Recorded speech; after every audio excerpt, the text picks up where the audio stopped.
Qu'est-ce que le Saint-Esprit dans les Écritures veut dire concernant la nouvelle naissance, le baptême, la table du Seigneur, la communion, l'Église, les ministères et le service? En réalité, que signifie avoir le Saint-Esprit? Il y a tellement de choses supposées acquises que nous agissons souvent de manière présomptueuse. La plupart des chrétiens acceptent les doctrines, les traditions et les ordonnances. Mais au commencement, cette réalité était implicite. Elle avait une valeur et une réelle signification.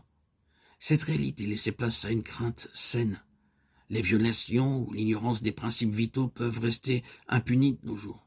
Et parce que les jugements de Dieu ne sont pas prompts, soudains et apparents, mais agissent lentement et presque imperceptiblement sur le long terme. Il est généralement supposé à l'égard de ces choses qu'elles n'ont aucune importance. Mais il y a beaucoup de conditions, de situations, des états de confusion, des frustrations, des limitations et des complications qui sont des jugements si nous en avions une meilleure connaissance. Est-ce que nous n'avons pas pensé que beaucoup trop de choses nous étaient définitivement accordées?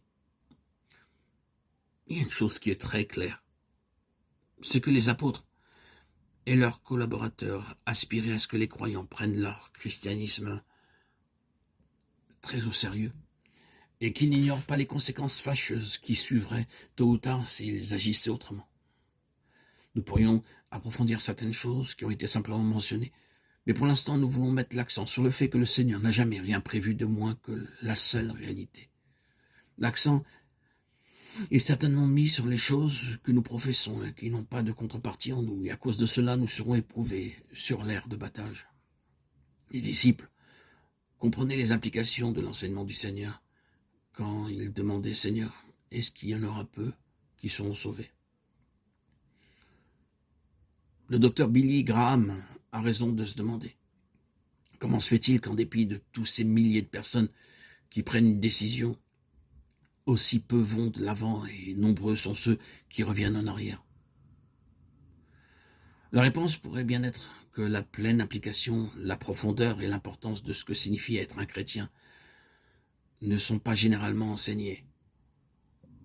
Être entièrement pour le Seigneur, là où nous sommes, produira les conditions spirituelles qui nous éprouveront, qui nous mettront au défi et nécessiteront que la réalité se manifeste afin de mettre en lumière la profondeur et la réelle signification des choses et vivre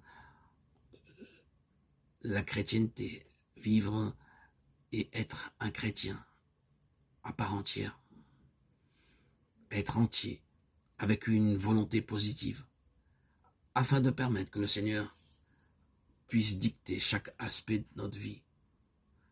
Et quand il nous confrontera avec une question ou une épreuve, d'aller toujours de l'avant, quel qu'en soit le coup. Ainsi, nous pourrons connaître avec une plus pleine et plus profonde signification chaque aspect de notre christianisme, de ce qu'est de vivre en tant que chrétien.